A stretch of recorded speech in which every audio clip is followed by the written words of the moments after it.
Hello, I'm Robin, and I thought I'd better give you a bit of an update about what's happening with the Synth Picnic. Synth Picnic. Good glorious Synth Picnic that happened in Norwich the other week. I just haven't had time to come back and tell you about it all, which is a shame, but I'm here now. People keep asking, and it's time that I just let you know what the plan is going forward, what's going on. Are we going forward? Are we going backwards? Who knows? Well, I know. At least I have some idea. So, first of all, how did it go?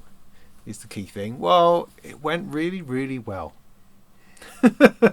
I'm immensely pleased by how well it went.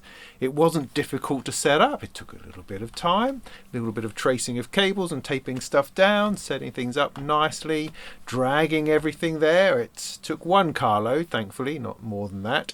And then we dragged it up in a couple of runs with a trolley that I borrowed from my dad, and negotiated the lifts and the long, wide space of the shopping mall to get to the actual shop, and then get it all set up beautifully. Didn't take too long, wasn't too much hassle, and I had a lot of help, which was great. So in terms of logistics and putting it together, yeah, it's absolutely achievable. Even if it was probably just me to some degree, I could probably pull it off. So that was nice. And then when we opened up and things started to move through the day, people came, people dropped by, they came and had a fiddle. Some people stayed for hours. Hours, went from one thing to another, slowly round the entire space, which was really fascinating to see. Saw a lot of people from EMOM and from the Norwich Synth Club, which was great. It was lovely to have you people there, as well as plenty of complete and utter strangers and people who were there accidentally just passing by or had stopped in to borrow a book, because it is an honesty library where you take a book and you give them a quid through a slot in the wall at the back or something of that nature. And these people came in too and sort of leant round the synths and tried to get past in order to get to the bookshelves, but also were very curious about what on earth it was that we were doing there and what was going on. We didn't make too much noise, which was good, but we did make some. And overall, from a community point of view, from an interesting little cute adorable event point of view, it was an absolute dream. Worked perfectly. Now, afterwards I went on a bit of a downward spiral because I have to really define what this is about, and this is difficult. This is difficult for me. If you're a follower of my channel, then you might have a sense of this to a degree, in that I'm terrible when it comes to trying to monetize or capitalize or turn something into a sales environment.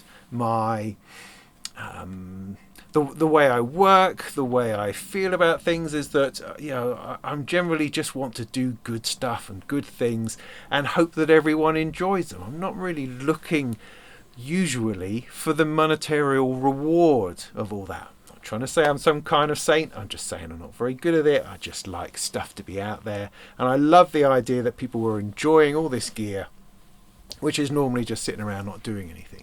However, that is just not sustainable. I can't actually do it because I don't earn anywhere near enough in order to make this some way of giving back to the community. Because somewhere inside of me, I think I'm some kind of Bill Gates character. I think that I've made millions from synthesizers and from the community and all the wonderful views and Patreon and all those sorts of things. I'm just rolling in money and feel that I want to give something back. That's kind of the stage where I am psychologically. The problem is that I haven't made any of that money. I barely scrape together a living doing what I do and what I love in the realm of synthesizers, in doing reviews and videos and writing and other bits and pieces like that. And so I'm just not in a position to support this by myself.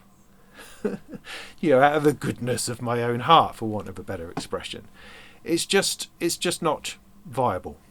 So I need to remind myself that the impetus behind this entire Synth Picnic idea was to try to fill the gap left by music shops. And so that inherently has to be about creating some kind of workable business model.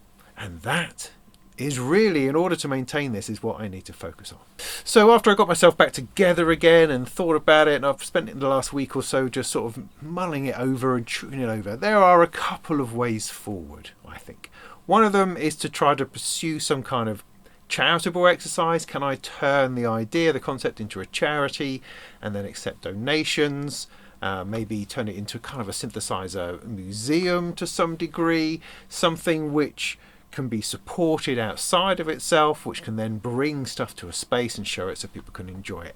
That's one possibility. I don't have any idea how one goes about doing that. And actually, if there's somebody out there who says, I'd like to start a charity doing exactly that, come and see me. Maybe there's something that we can do with this together. That is one possibility. It sounds to me like a whole load of paperwork, but who knows? Who knows?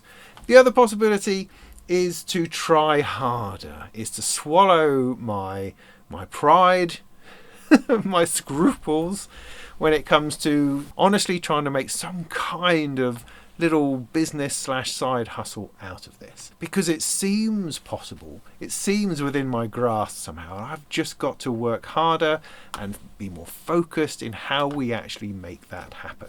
Because while I can say to somebody, sure, if you'd like to buy this synthesizer, you can go to this website and I'll get like a 2% kickback. We could do that, but that doesn't seem very likely that by the time the person gets back and actually makes the purchase, that they would have remembered to click on my particular link and would have just gone straight there and bought it anyway. So there are various things that I'm going to have to do to make this better. So in all honesty, for the next one, what I'm going to try, what I have to try at this point, is to focus in on the sales element. Not to make it some kind of creepy, hard-nosed, aggressive sales environment. No, nothing could be further from the truth. But to provide the facility for people to follow through on a purchase. And also, alongside that, and what is probably going to work more than anything else, is to take the rental idea and really push that as far as I can. So there are simple things I can do. For instance, the biggest thing that was missing from the other Saturday was any information about those synthesizers. Now, you could have picked up my postcard, and I was giving these out, and on the back is a QR code that you could visit and then go and spend money through my website, through my affiliate links, and therefore I get a little bit of a kickback. That is a possibility. That is a possibility. But it's a long journey. So what I need at the very least to do is provide information next to each synthesizer. So you play on a synth and there's a card there, a point of sale card like you'd find in a shop that says, this synthesizer is $4.99 from Signal Sounds. Scan the QR code, you'll go straight there and can purchase it. That is what I need. And also information saying what this synthesizer is, what it does, perhaps even how to get sound out of it, because often when somebody else has played with it, it no longer is in any state to make any kind of sound. So those couple of things would help enormously. The other thing I could do is add beneath the price a rental option. Now, initially when I set out to do this, I was planning on renting these cute modular systems. It was going to be, relatively pricey, I suppose, but I thought fascinating and interesting for someone who's into modular or would like to start out or would like to borrow a system. All of those things are possible, but there was nothing at the Synth Picnic to really push that idea at people and to give them the opportunity to engage with that. The other thing I need to do is to just offer that out to everything that's there. So all of the synthesizers can be rented, is the idea, for a very, very affordable amount. There's no point in trying to do this if it's too expensive for people just to go on an impulse. I could take that home for a month. That'd be brilliant. Let me do that right now. So the ideal scenario then is at the end of each Synth Picnic, all of the synths are taken away. That would be fantastic.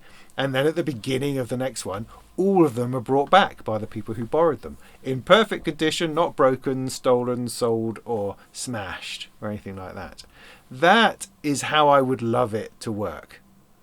Because that way, the people are getting to enjoy these synthesizers, to really get into them and spend some time with them, and it's supporting the operation of the picnic itself. I'm not getting rich. I mean, there's no need to worry about that aspect. But if it could just pay for itself, at least, then that would be an awesome thing.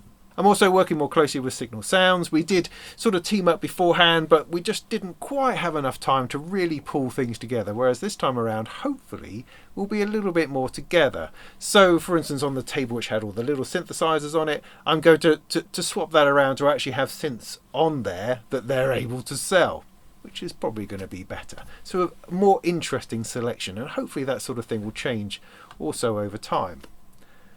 The other thing, with a bit of luck, is that they're going to send me a little case of modular, which has some of the most popular selling modules at the moment that people would perhaps like to try and then buy through Signal Sounds. You know, it's absolutely the way to do it. I will also be reaching out to manufacturers to say, hey, look, I'm doing this thing. Would you like to lend us a synth that then people could buy or potentially even rent? Although, you know, that I think takes another step in lending something out because of there's inherent dangers in all of that. You know, but we will see. So hopefully through that, each Synth Picnic will have a refreshed lineup of synthesizers to try out so that people will be encouraged to come back each time, and that there will be a whole bunch of things that you could borrow. I mean, if there were 10 things that you could borrow one thing every month, then you could be a very, very, very happy synthesizer enthusiast. And you wouldn't be buying synthesizers, you would just be borrowing. And maybe that would be enough to quench your gas for a while and to stop you becoming completely bankrupt trying to buy more synthesizers. Possibly. Or the flip side is it may encourage you into making a purchase. And that's great also, because I would make sure that all the information and the links that you are given helps the Synth Picnic via an affiliate link. So really bringing this all together, what I think is that Synth Picnic can work. I just need to be better at it. And while I don't think it can fail as a little community event, it can't go on not supporting itself. It has to be viable. And I think it can be. With the right information, the right direction, with a little bit of thought and work, then I really think it can get there. And so at this point, what I'm working towards is another Synth Picnic is booked for November the 8th. Same place, same deal, same thing. It's going to have a lot better information, and hopefully that will encourage you into the idea of being able to rent anything pretty much that you see.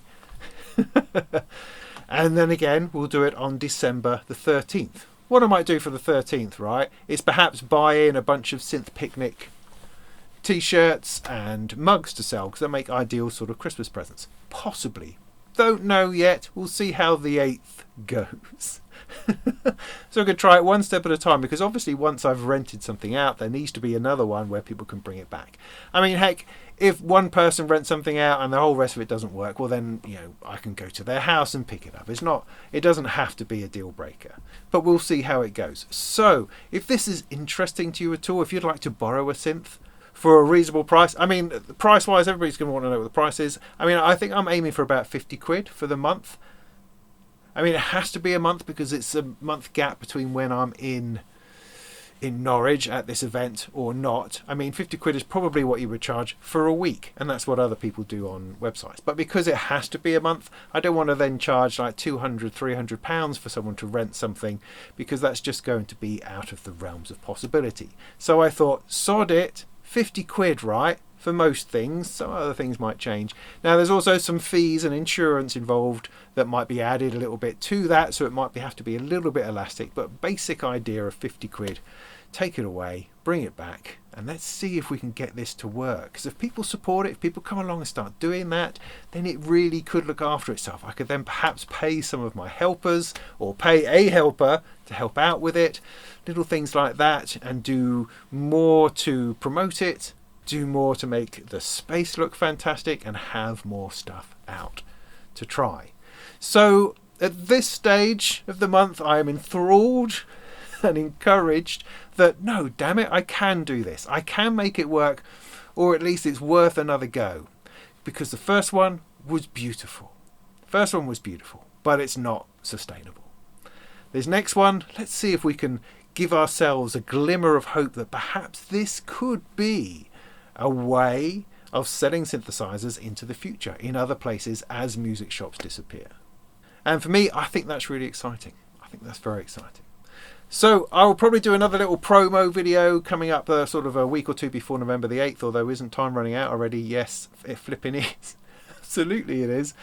But hey, we'll see how we go. I'll start pushing, creating events and that sort of thing, and see how we go for the 8th. With a bit of luck, we can keep things going, keep it moving forward, keep people enthused about the idea of making music on synthesizers and electronic music, and we'll see how we go. So it'd be lovely to see you there. Do come and drop by. By all means, send me little notes of encouragement along the way. And if you're a manufacturer out there who'd like to work with this idea, then just get in touch. I mean, the brilliant thing that I can offer as a synthesizer reviewer is if you send me a synth, I can review it, make a lovely video about it, and then we can have it out and people can try it. And that's a beautiful way of getting synthesizers out there into the community. And then if you're happy to leave it with me, people could then rent it. You know, cheaply, affordably, and bring it back. That would be the plan. So, you know, I think it's good. I think it's good. Gonna keep going with it. I'll stop talking now and let you go. So I hope that was helpful. And look out for announcements on Synth East, which is my annoyingly similarly named other event, which happens in February in Norwich, which is a massive synthesizer festival. This is different. They are separate. Let's try not to get them confused. But there'll be news on that coming out very soon also. So in the meantime, go make some tunes.